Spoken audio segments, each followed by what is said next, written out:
Bonjour à toutes et à tous. Nous sommes heureux de vous accueillir sur la chaîne Source de Vie Sarcelles TV pour notre culte en ligne. Nous vous invitons à louer et à adorer notre Dieu. Nous passerons du temps dans la prière et dans la méditation de sa parole.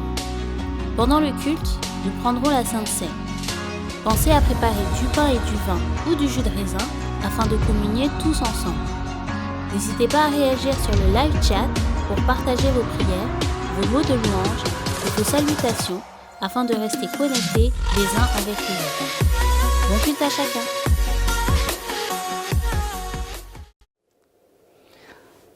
Bonjour à vous tous, frères et sœurs bien-aimés de l'église de Sarcelles, et également à vous, chers sympathisants et internautes. Nous ne voulons pas vivre ces choses seuls, donc je vous encourage à partager le lien du culte de ce jour à tous vos contacts, donc tous ceux qui ne sont pas présents avec nous sur cette plateforme pour vivre ce culte. Que Dieu soit loué, je sais qu'il va agir en envoyant ce lien.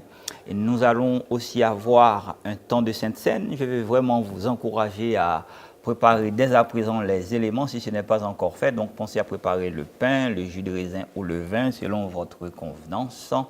Et disposons aussi notre cœur à louer le Seigneur. Vous pourrez exprimer votre louange personnelle sur le live chat afin de nous bénir à travers elle. Et maintenant, nous allons tous louer ensemble avec le groupe de louange. Et nous comptons sur la grâce de Dieu pour que tout soit conduit par son Saint-Esprit, afin que tout soit agréé de lui. À lui seul soit la gloire. Amen.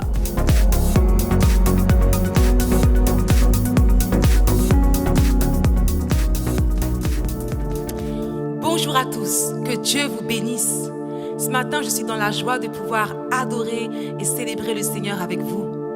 Vraiment, réalisons la victoire du Seigneur à la croix. Réalise que cette victoire, elle est aussi pour toi et que tu es plus que vainqueur dans tes combats. Alléluia. Que Dieu te bénisse. Amen. Fais monter ton adoration ce matin au travers de ce chant avec nous.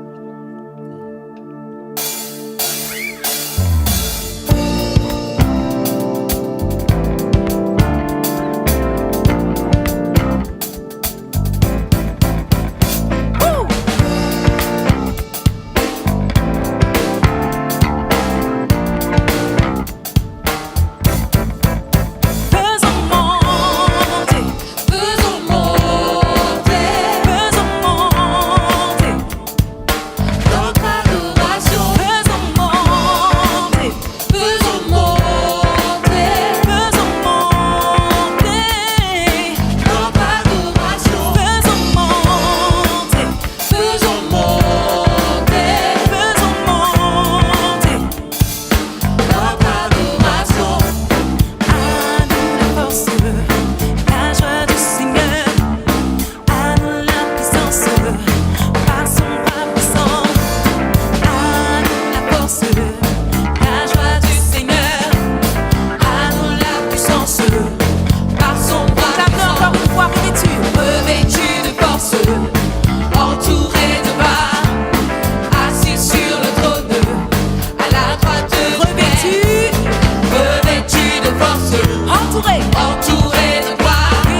Ô Dieu de victoire, ô Dieu qui te donne la victoire. Amen.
Quelqu'un du nom de Jésus a payé pour moi.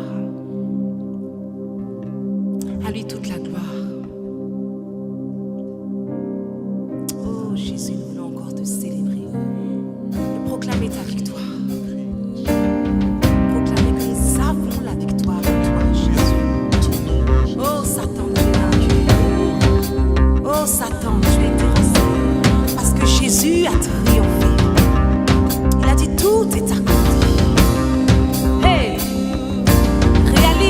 tu es ce matin.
Jésus-Christ est son nom. Chante Jésus-Christ.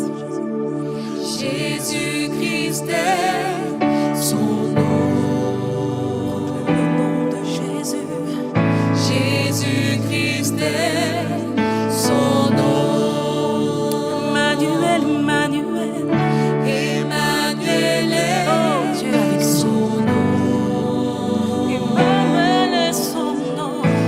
Emmanuel est son nom. Emmanuel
Nous ne pouvons, bien-aimés, que nous réjouir suite à ce que nous venons de vivre et nous rendons toute la gloire à Dieu parce que c'est lui qui a tout conduit par son Saint-Esprit.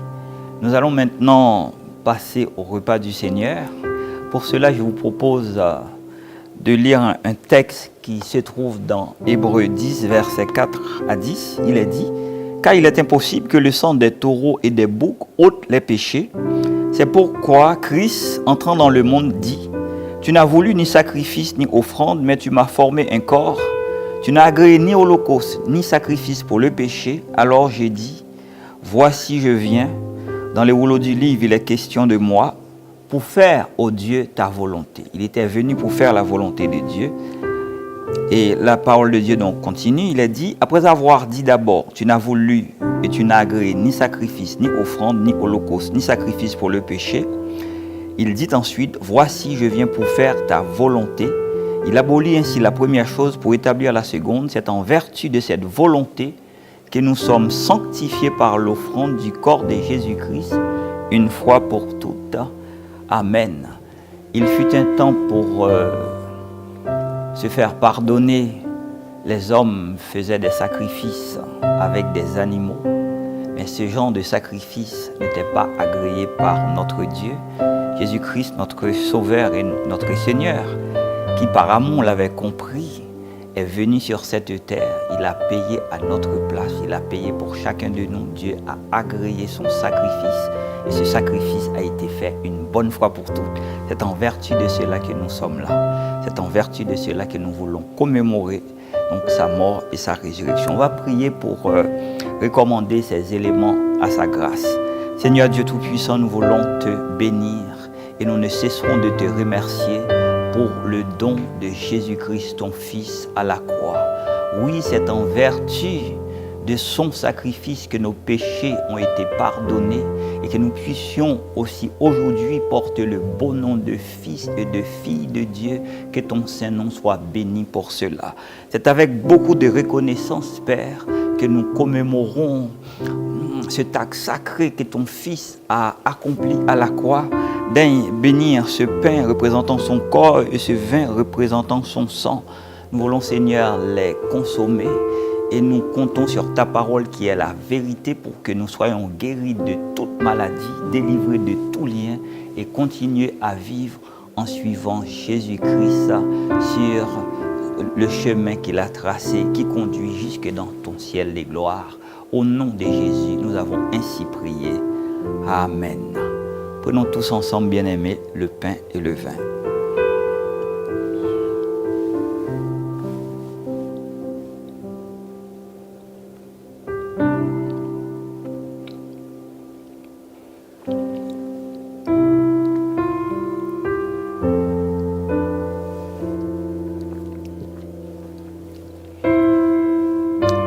Que le nom du Seigneur soit béni.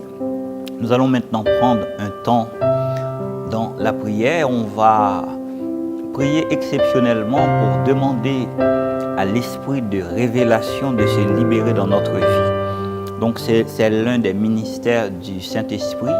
Jésus-Christ pouvait dire qu'il enverra le consolateur qui nous conduira dans toute la vérité. Ça nous arrive souvent qu'en lisant la parole de Dieu, nous ne comprenons pas ce que nous lisons, qu'en entendant aussi des choses de la part de Dieu que nous ne comprenons pas tout de suite le sens.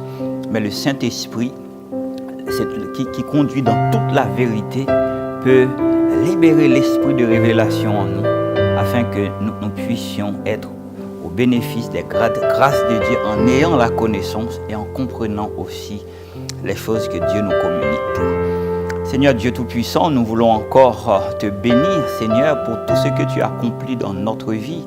Et nous te bénissons pour ton Saint-Esprit que tu as envoyé afin de nous conduire dans toute la vérité. comme nous venons de le dire, nous savons que ce n'est pas toujours évident de comprendre ta parole, de comprendre, Seigneur, le sens des paroles que tu nous communiques. Mais comme ta parole nous le dit, Seigneur, tout ce que nous n'avons pas, nous pouvons te le demander. Et toi, dans ta grâce, tu vas toujours pouvoir.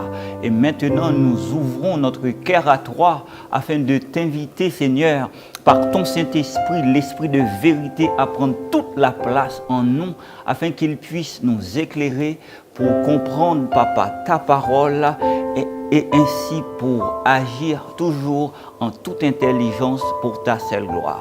Merci parce que nous avons la foi que tu l'as fait. C'est pour cela que nous te bénissons. C'est pour cela que nous te disons merci. Au nom de Jésus, notre Sauveur, notre Seigneur et notre Dieu, nous avons ainsi prié. Amen. Que Dieu soit loué, bien-aimés. Maintenant, nous allons écouter sa parole, qu'il dispose notre cœur à recueillir tout ce qu'il va nous communiquer par grâce à travers son serviteur. À tout à l'heure par la grâce de Dieu.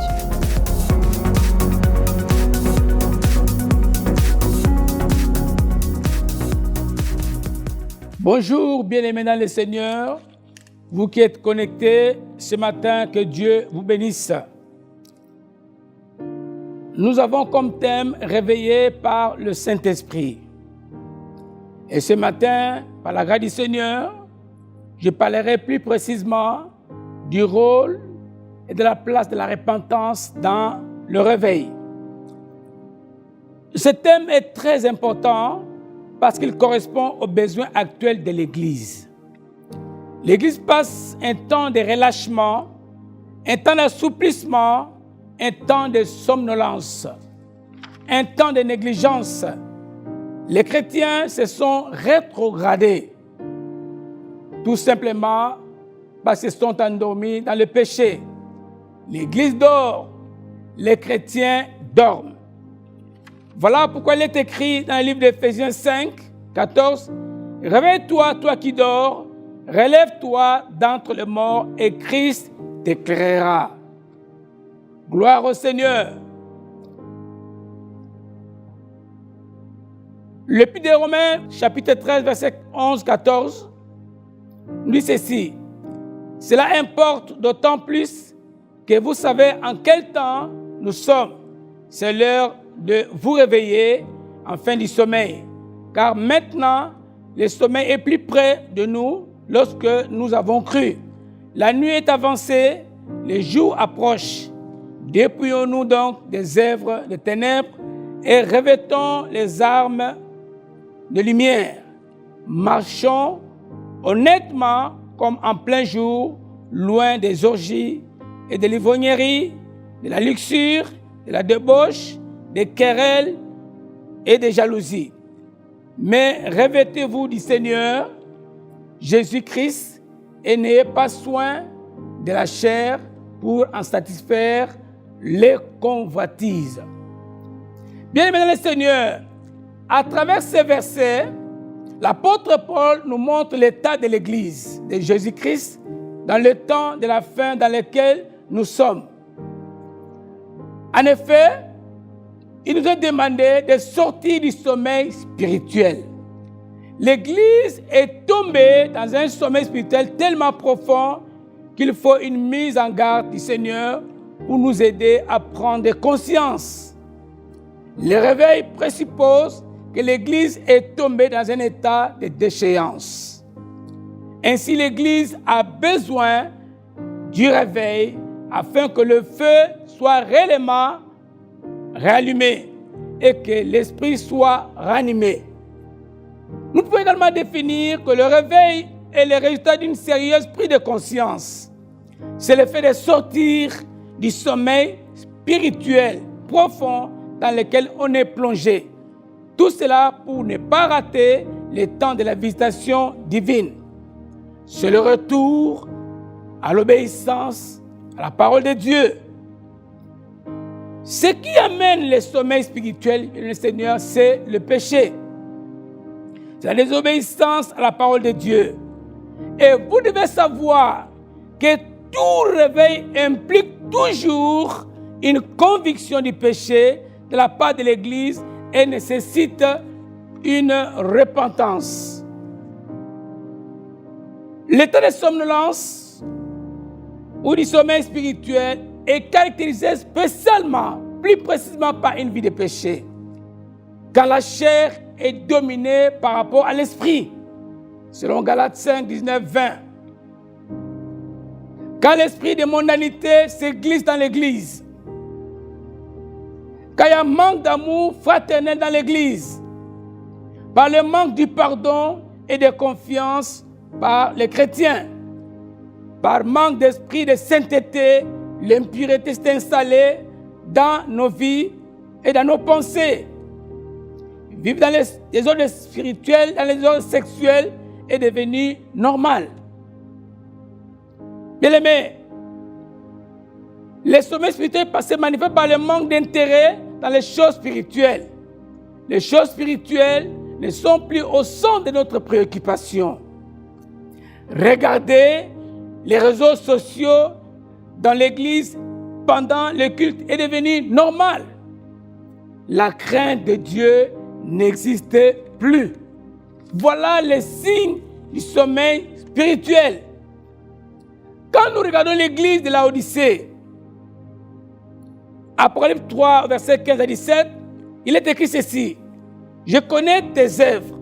Je sais que tu es ni froid ni bouillant. Puisque tu es froid ou bouillant, ainsi, parce que tu es tiède et que tu n'es ni froid ni bouillant, je te vomirai parce que tu dis, je suis riche, je me suis enrichi, je n'ai besoin de rien, et parce que tu ne sais pas que tu es malheureux, misérable, aveugle et nu. Quand nous regardons l'église de la Odyssée, cette église était une grande église, une église riche, mais ensommeillée. Malgré les richesses d'activité, mais leur message n'était pas centré sur Christ.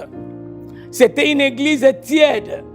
Beaucoup de chrétiens sont devenus tièdes, rétrogradés.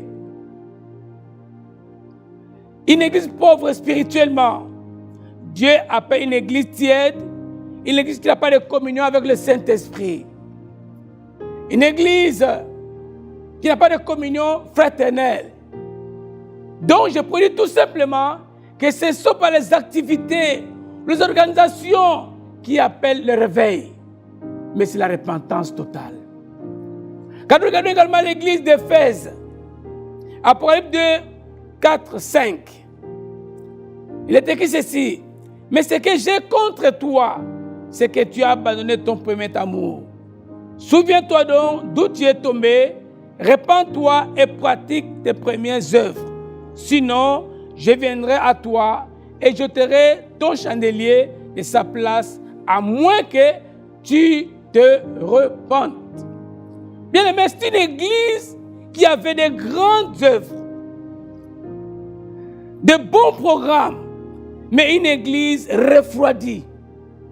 Le plus grand péché de l'église d'Éphèse, c'est qu'ils avaient perdu leur premier amour.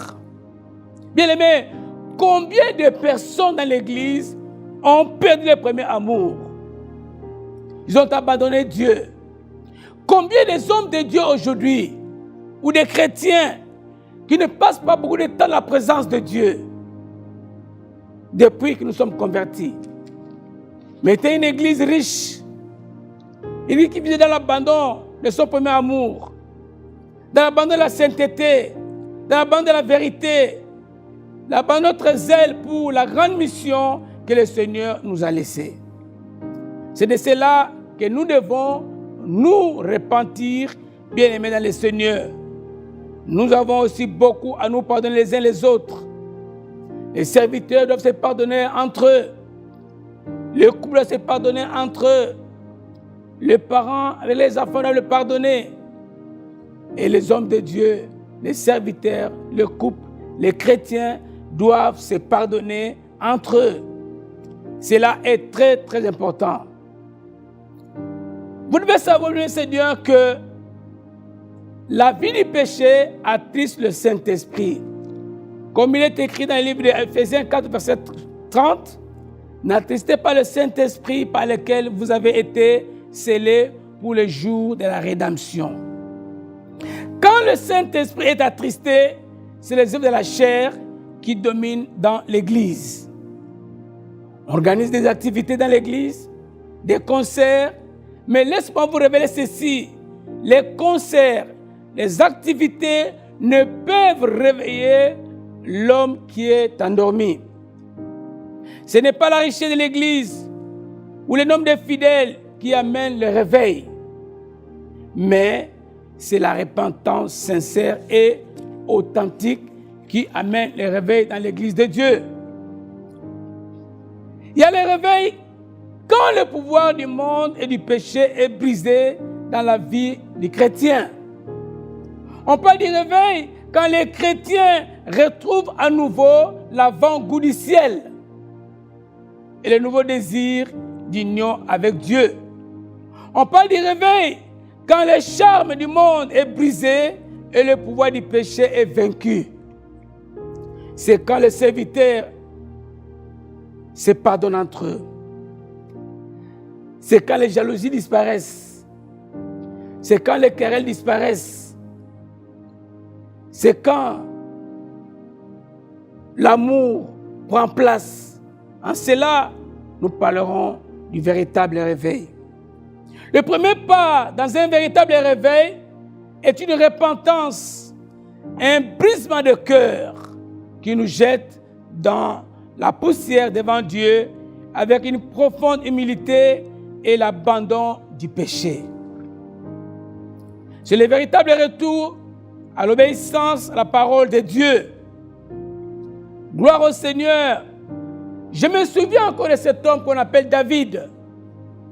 L'héros David avait commis un péché en sortant avec Bathsheba. Il a commis un péché en faisant tout pour que le mari de Bathsheba soit mort à la guerre. Mais David reconnaît ses transgressions. Il sait que Dieu est fidèle et il pardonne. David demandait pardon à Dieu et Dieu a rempli son cœur de sa sagesse. C'est pourquoi nous avons besoin d'une repentance sincère qui amène un changement total, bien-aimé dans le Seigneur. Je peux dire tout simplement que la profondeur du réveil sera exactement déterminée par la profondeur de l'esprit de repentance. Un jour, à Jérusalem,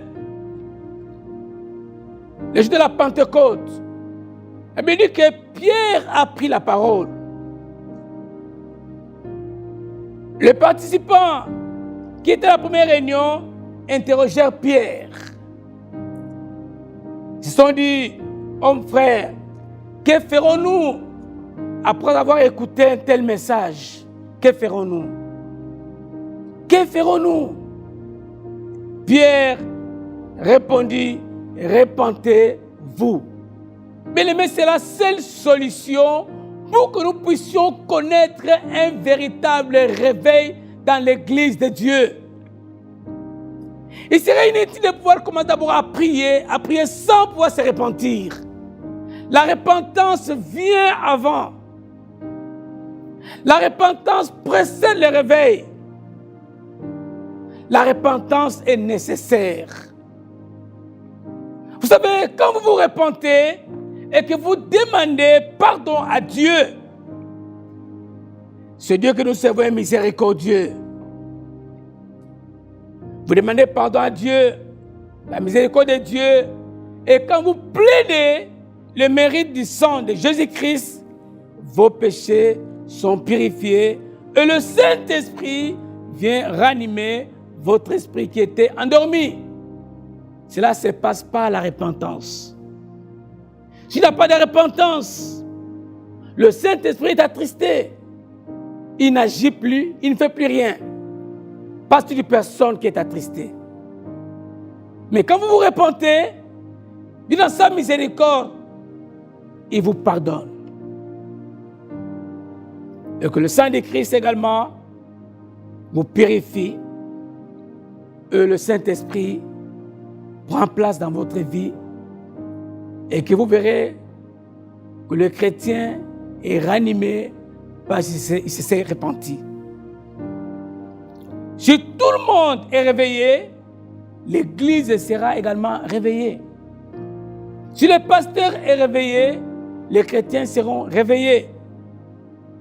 Vous savez, nous devons être des bois secs afin d'allumer le feu de Dieu. Si le feu du Saint-Esprit s'allume dans l'Église de Dieu, les sorciers n'auront plus place dans l'Église.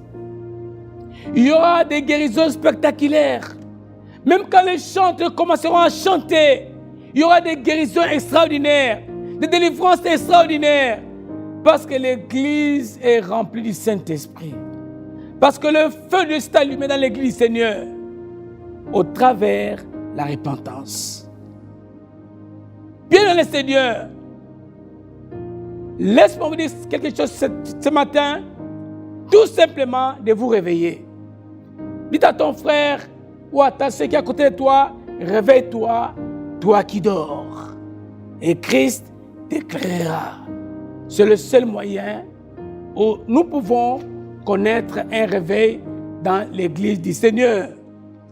Gloire à Dieu. Nous allons prier, prendre un temps de prière pour que Dieu puisse se manifester dans son Église.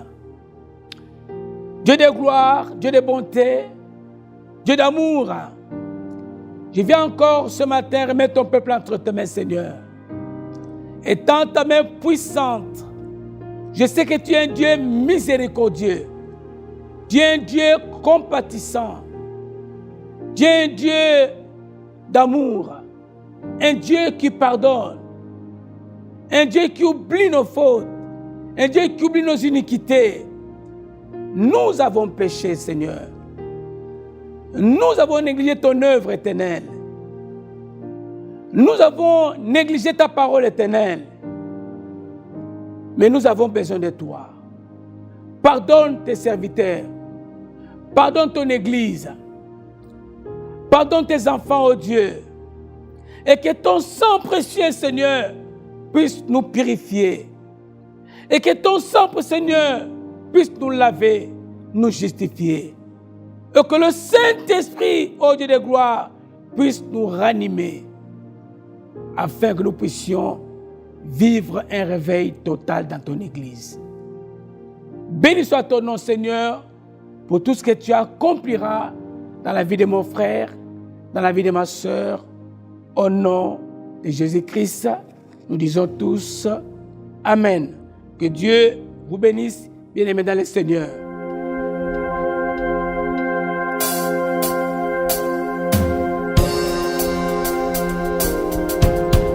Alléluia. Fini le temps de reculer. Parce que Dieu se lève sur ta vie. Dieu se lève dans ta vie. Alléluia.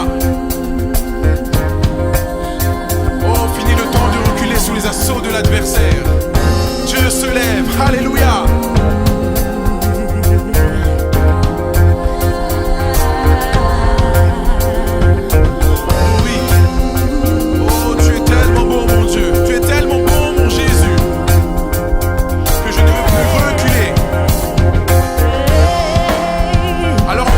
Ensemble, fini le temps de reculer.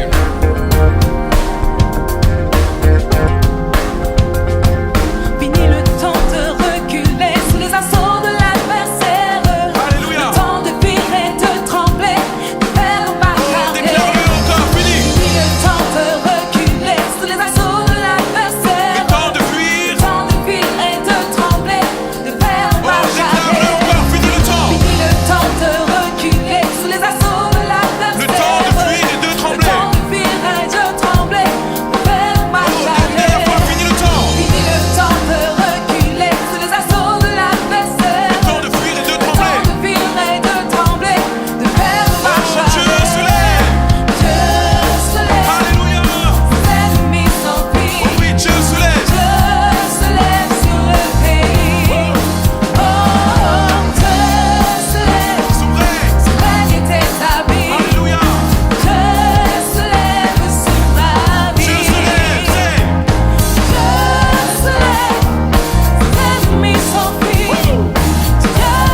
Merci Seigneur.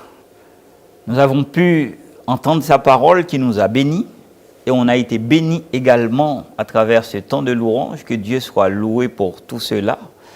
Tout ce qu'il nous reste à faire maintenant, c'est de nous souvenir de tous les conseils qui nous ont été donnés afin de continuer donc à vivre ces choses pour la gloire de Dieu. Nous allons aussi penser à toutes les personnes qui n'étaient pas présentes, pour qui ce culte peut être une grâce, afin de partager le lien du culte avec eux. Comme aussi tout le long de la semaine, nous aurons des choses très intéressantes. Je vous encourage donc, vous tous qui vous n'êtes pas encore abonnés à notre chaîne SDV Sarcelles TV, à le faire dès à présent afin de ne rien rater de nos programmes. Maintenant, nous allons nous séparer. Que le Seigneur vous bénisse, mais juste avant de se déconnecter, on va juste écouter les annonces et je vous dis à très bientôt pour la gloire. C'est ainsi que notre culte en ligne se termine. Nous sommes très heureux de vous compter parmi nos participants. Nous vous rappelons que vous pouvez participer à nos réunions à l'église évangélique Source de Vie de Sarcelles, au 24 rue Marius Delpech 95 200 Sarcelles. Vous pouvez continuer de soutenir l'œuvre financièrement de plusieurs façons. Par virement bancaire, par chèque ou par carte bancaire et prélèvement avec la plateforme DonorBox qui est sécurisée et facile d'utilisation. Merci d'avance pour votre aide et votre générosité et merci à tous ceux qui ont déjà fait des dons par ces différents types de paiements. Retrouvez toutes les informations sur les réunions et sur les paiements dans la description sous la vidéo. N'hésitez pas à liker et à partager la vidéo autour de vous, à vous abonner à la chaîne et à laisser des commentaires sous la vidéo. Que Dieu vous garde sous ses ailes.